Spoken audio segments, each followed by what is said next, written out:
The Department of Health is briefing Parliament's Portfolio Committee. We cross back to that. In her account and try to answer the questions which have been raised. And then we evaluate from there where the Portfolio Committee goes. I think that is our logical next step. And so I wouldn't ask any questions now. Thank you, Chair. For just that and that alone, Dr. Jacobs, you'll be number one on the second round.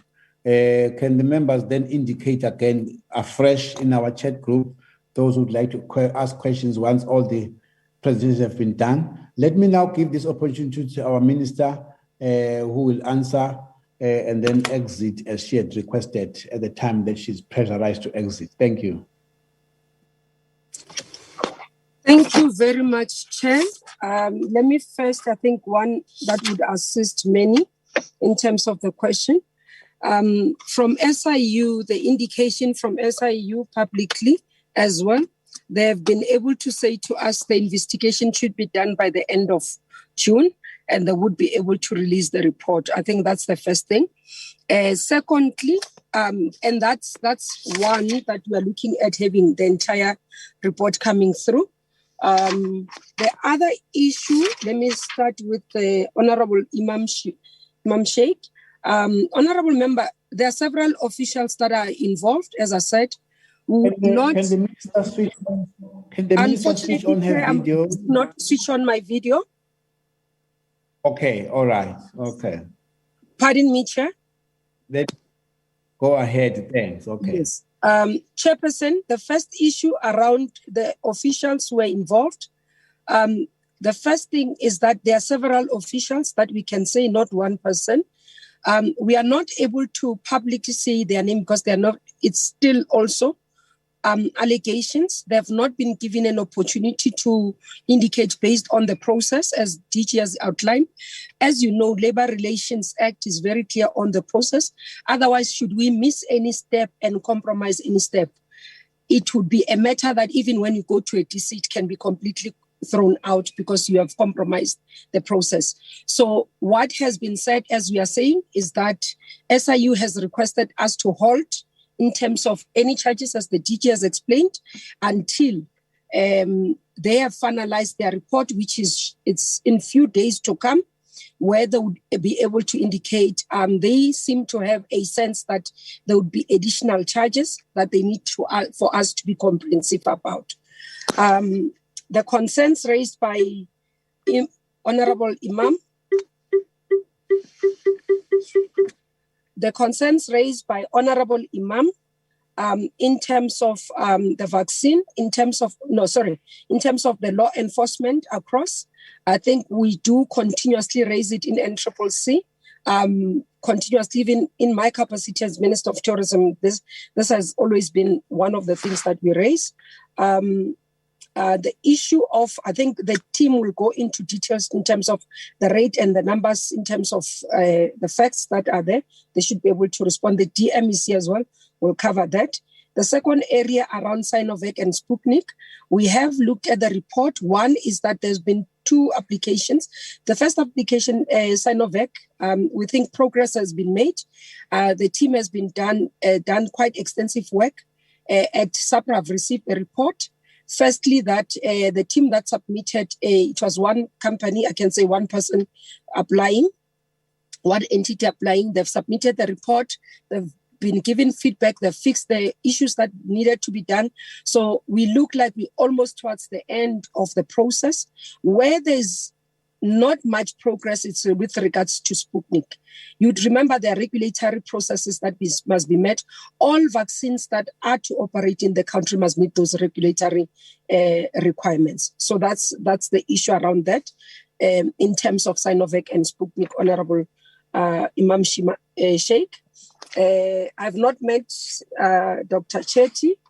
We'll look into the matter in terms of who he is. If there's a need for me to meet, I'll look into it, Honorable Member. Honorable Van Standen, I think he raised the issue in terms of the mass screening. Yes, we support that. That's what we have raised with, especially in Gauteng with the numbers, and that is being paid attention. I do note the issues around Sedibeng. when we were in and the other area that you've raised, the first issue around medical equipments that you are raising will take into consideration. I think the DM and the DGs are here. We'll also look at your report, honorable members, of the oversight, because it does provide a guidance for the department to be able to respond. The need for open registration, currently we do not think that would support that, because we're still on the process. Remember, in terms of the vaccine rollout and the vaccine availability is based on trenches. And the decision was to protect the most vulnerable first, and then you go to the next level. So the current method, we think it's working well and would be able to assist.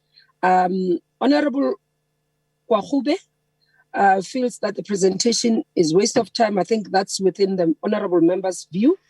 But the issue around the contract, I think DG will be able to go into detail how much and where they shortlisted and all that, just to indicate it followed the normal process in terms of what needed to do. But what is being picked up is that in the process, there were almost compromises that has happened. And that's the detail we can provide. I think DG can go into the issue. Whether Minister Mkhize has benefited, I think Minister Mkhize has been public about his stance and what issues. I think many of us would have heard him speak publicly about it.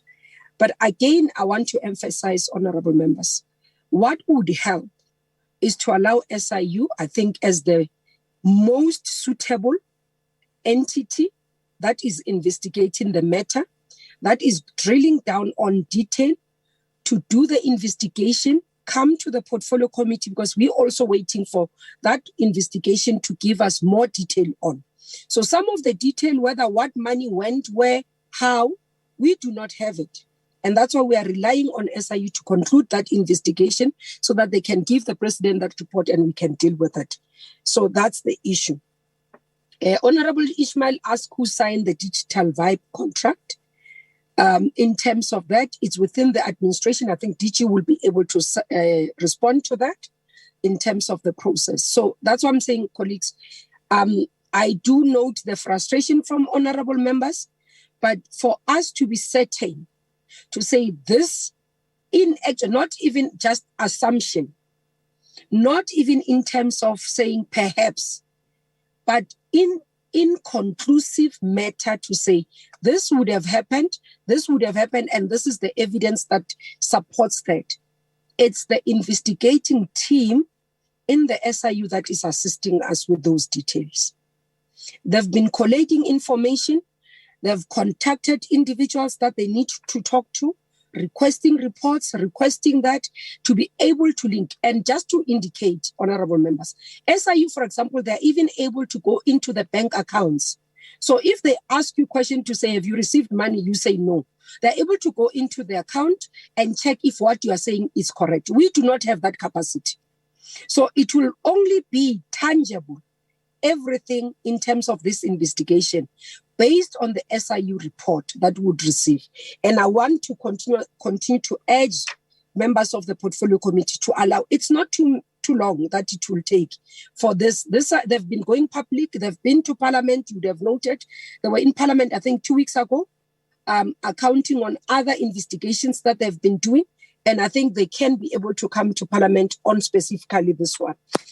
Honorable Tembekwayo, I will take the matter up in terms of the EVDS. I know in terms of the process, they actually allocate based on the availability of the registered sites, but that matter I'll take it up and perhaps we'll send just through the chair a response on it and what has been done. We'll check with our sites, the partners in terms of the public, the private sector. But the team is here as well that would assist. On J&J, we've reported that the 2 million that has been contaminated will not be used.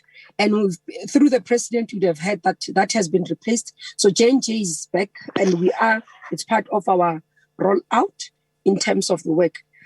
Chair, you would have to help me with the questions raised by Honorable Chirwa.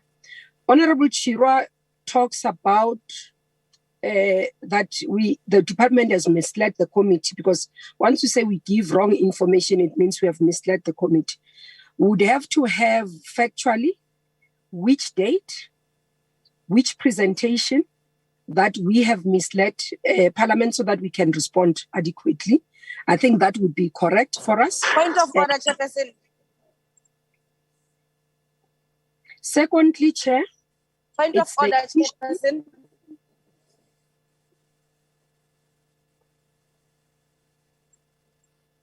May I Chairperson, I'm proceed? raising on a point of order. Honorable Chair, are you still here? Okay, since there's no chairperson, Minister. Honorable Chirwa. No, that does not give you. The Honorable Shira, the Minister, if there is no chair, let the Minister continue. Then why are you speaking when why are you speaking? Who made you chair? Who made you chair? To tell us who must speak and who must keep quiet. The chairperson is not doing his job. What must happen? You must collapse. The Minister is still on the floor. The Minister is still on the floor. Let the Minister but you're not continue. the chairperson. You're not the chairperson. Well, now you are just like me. You and I are the same. Yeah. So don't chair me. Point of order, chairperson. Chairperson, Can Dr. Jacobs come in? Can Dr. Jacobs come in and chair the meeting because he's normally the one? Thank you very much. I am in the meeting. We have a point of order from Honorable Chirwa. Can you please raise your point of order? Chairperson, thank you very much. In my question, I particularly state that all the presentations regarding the vaccination rollout were misleading and mistruthful. They were literally not the truth. Basically, in simple terms, lies. From provinces to the NTOH, none of the dates, none of the numbers in terms of targets have ever been truthful since we started on the issue of the vaccination rollout program. The minister, who has said and made a disclaimer that she's capacitated to respond as an acting minister, must just respond as an acting minister. This is the new point, Chairperson. It's not a new point. This is not a point of order. Can you allow the minister to continue? You can't speak during a point of order. So, Kacha, can we all respect each other? I will respect you as well. What I'm trying to clarify is that all the presentations by the NTO, and I've said this in my question as well, were mistruthful and were lies by the NTOH in relation to the vaccination rollout program. Now, the minister who now knows the department that she's acting in must respond as per the question to state what are the new targets, what are the new implementation strategies to correct the failures of the NTOH and the provinces. It's that simple.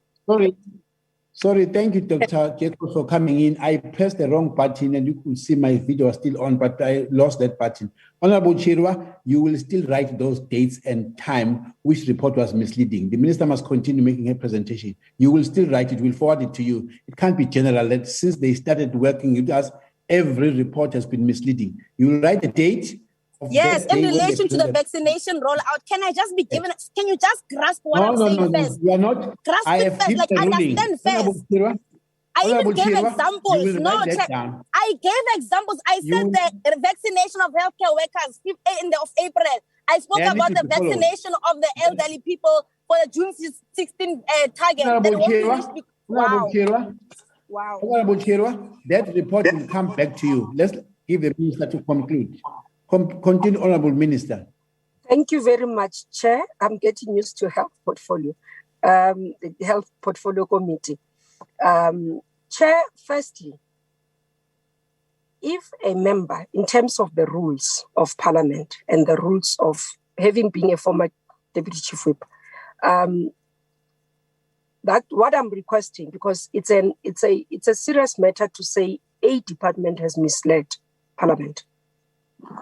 So I'll move on. On the issue of healthcare workers, in terms of vaccination, healthcare workers' process has been and continues because when Sisonke concluded, they were moved to the Pfizer and we continue to do.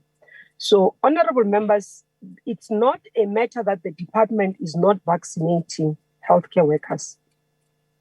The health workers that have not been vaccinated is one reason or the other. So it's not that the availability of vaccine for them is not there. It's not that they... What are those reasons, Minister? Please enlighten us with those reasons. Honorable Chirwa. Because now you're blaming healthcare workers that they are not vaccinated. You can't blame them. You didn't vaccinate them. Honorable Chirwa, you'll come back on another round. Do not interfere while there's a speaker on the floor. The minister is answering questions. I don't mind that. I just want the minister to respect me, and I will respect her as well. She must not say that it's either this reason or that reason. What is that reason or that reason? She must give us reasons why 1.5 million healthcare workers are not getting. That was the question. Answer the question.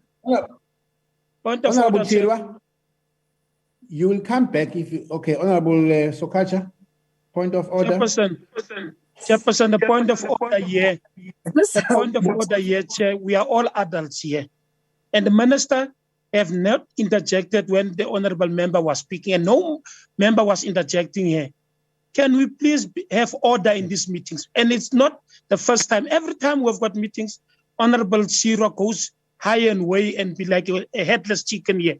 All of us here who are listening at what the minister is responding. Now you're Can we give the minister that chicken, opportunity, please? Sokacha? Who's the headless chicken? Okay, honorable members. The minister must just answer my questions. It's that simple. Why are 1.5 million healthcare workers not vaccinated? Simple. Honorable you only members, vaccinated 400,000. What is this reason or that reason? What are you saying, minister?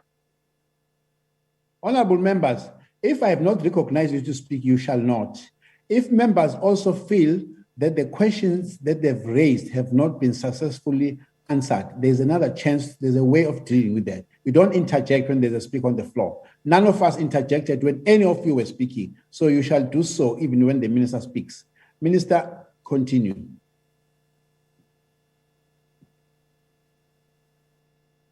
Thank you very much, Chair.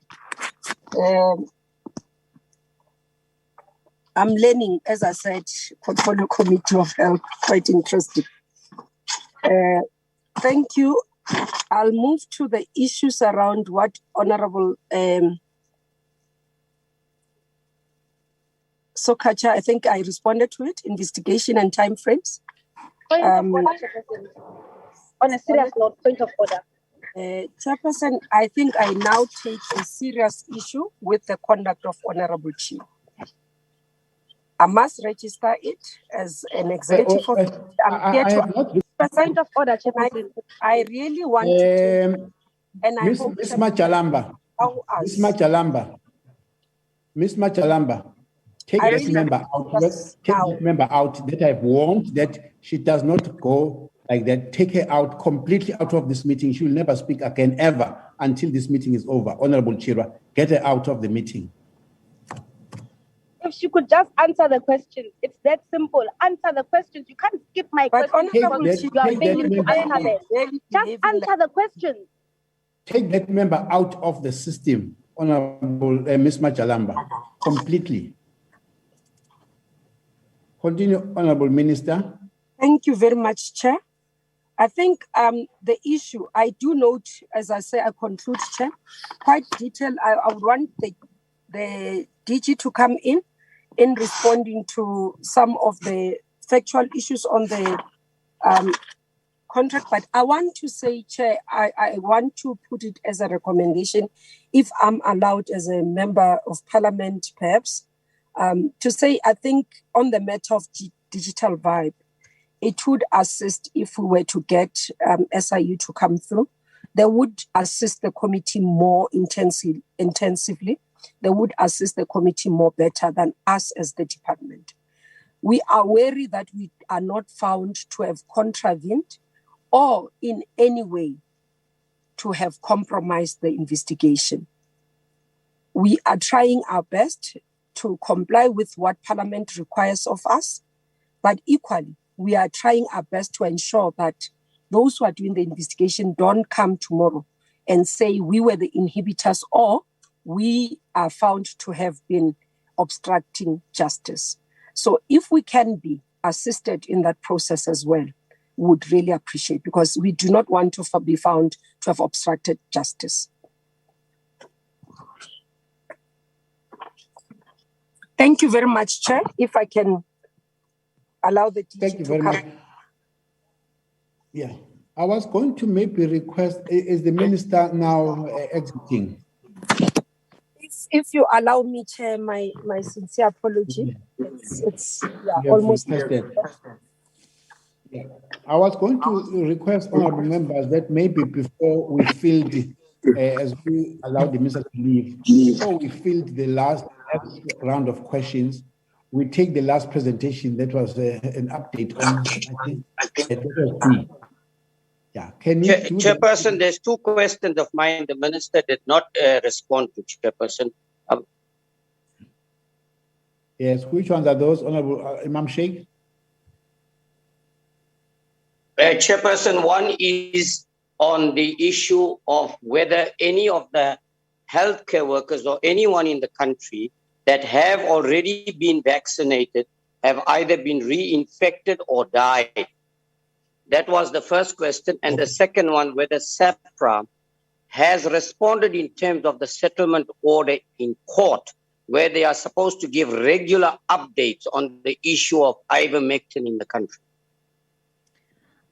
Chairperson. She did mention a follow-up on that she will follow up on SAPRA, but the other one, the DG can equally help us to answer. Yes, sorry, Chair.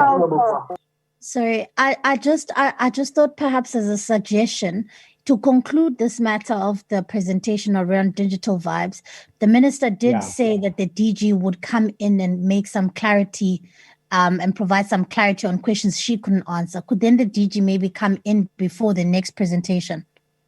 Okay, just to wrap up that, and I also wanted to come in and say, I note the issues raised by the minister herself, that we could also get the SIU to come to us, and also what was raised by Honorable Van Staden, that maybe one rise to the officers of Parliament, and actually that can navigate this process through to other whips of other various parties. So those ones that are coming in through some of the things that we may tie up and agree with. But DG, just come up and tie up some of the outstanding questions, specifically on the digital vibes presentation, before we take the next presentation and other questions.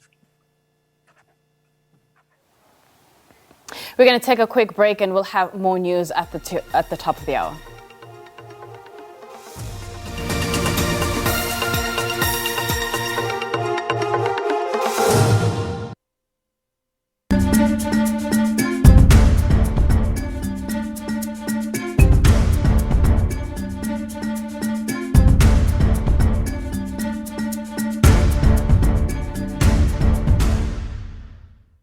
The greatest protectors we know, our mums. Mums guide us, nurture us, all through her gentlest touch. SaniTouch, hygiene products inspired by a mother's love. For over 30 years, the SaniTouch family have committed to infection protection, trusted by healthcare professionals nationwide. Trust SaniTouch to protect your family, at home, work and play. Don't just touch, SaniTouch. Well, what an honor and a privilege to be the first ones you see in the morning when you wake up, and we bring you all the latest news and sports, weather, and of course your commuter news before you head out, so you get everything you need to know before you go.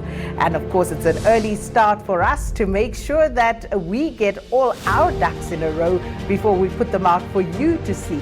And also it's all about public service broadcasting, holding people accountable. That's what we do, because you can't. But we do that in collaboration with you through our interactive features on the show, where we hear from you through our question of the day and put your questions to the leaders of this country that we get to put on the show every day. So stay with us on SABC2 and SABC News for more Morning Live and everything you need to know before you go.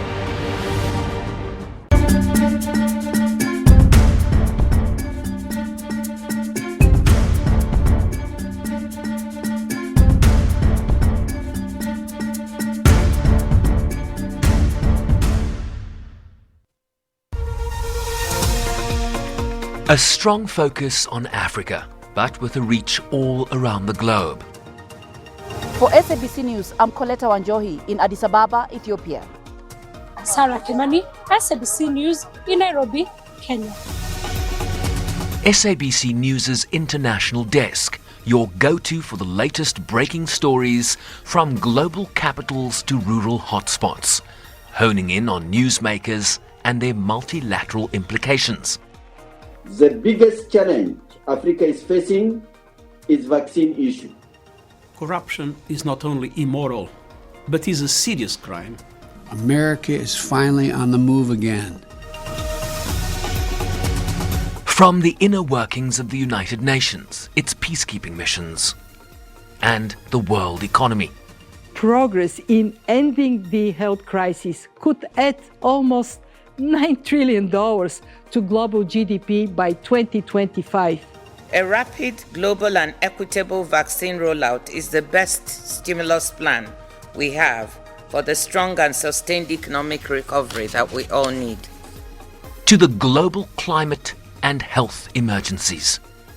The world has come together as never before to take on this crisis. China supports its vaccine companies in transferring technologies to other developing countries. Or simply news that matters. We've got you covered. For SABC News, I'm Michael Baleke reporting from Kampala, Uganda.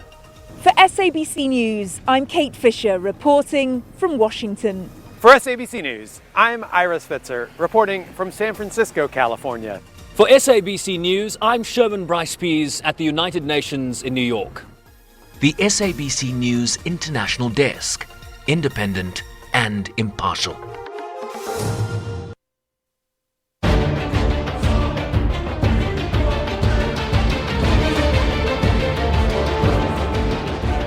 I'm Mariska Botha and I'm a reporter in the Western Cape. Since COVID-19 arrived on our shores last year, myself and my colleagues have travelled far and wide across the province to cover the devastating impact of this pandemic. It also required us from time to time to travel to hotspots where COVID-19 was rampant.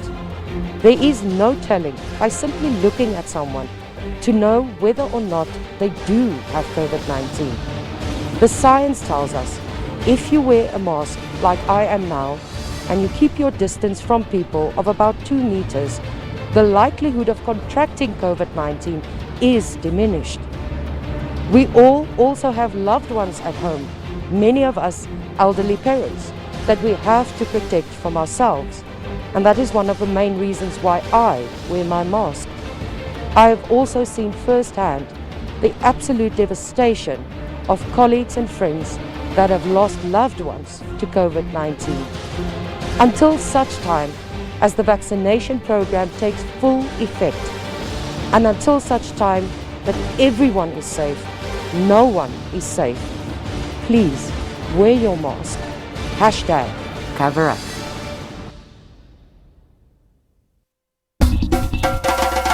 For incisive, probing journalism, tune in to The Watchdog, Mondays to Fridays, 8 to 9 p.m.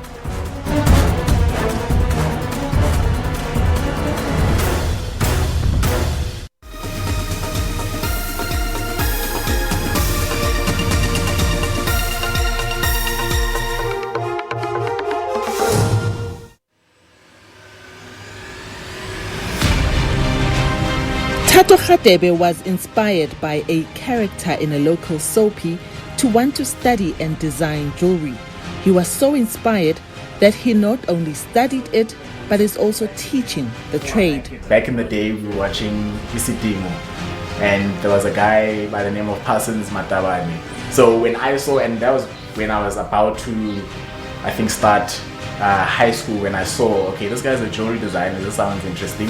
So when I got to university, I thought back to those times and I thought, okay, it's a young black guy that was doing this, and he seemed to be doing quite well, and he drew a lot, and I'm very good at drawing, so I thought, let me just take this route. Radebe is known for his unique weave patterns on his pieces, which he says represent a style commonly found in Africa in items such as baskets.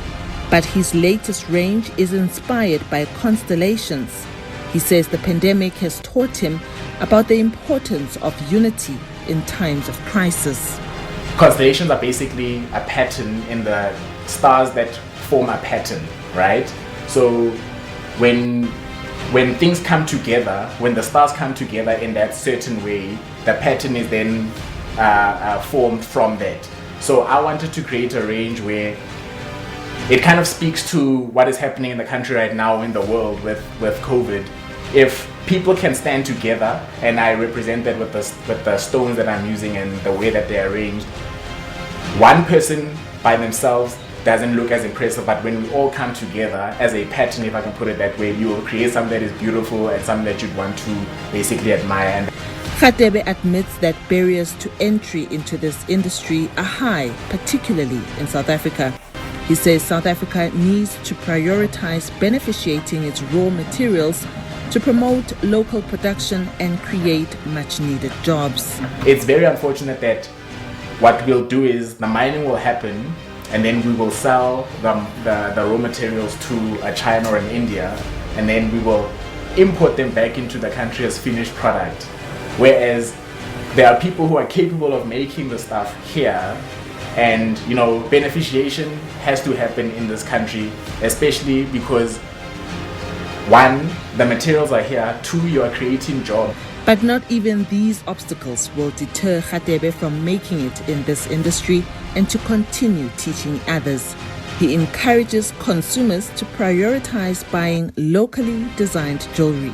The end in mind is people in the country have to know that there are other sources of jewelry that you can find outside of the mass-produced stuff that you'll find in your stores. There are people who are very talented, people who are graduating every year, who can do as good a job, if not better, out there. So if I can see that happening, and I think a place like Italy has that, where there are a lot of jewelry designers there who are rivaling what's happening in the stores. If we can get to that stage, then I'll say, the job has been done.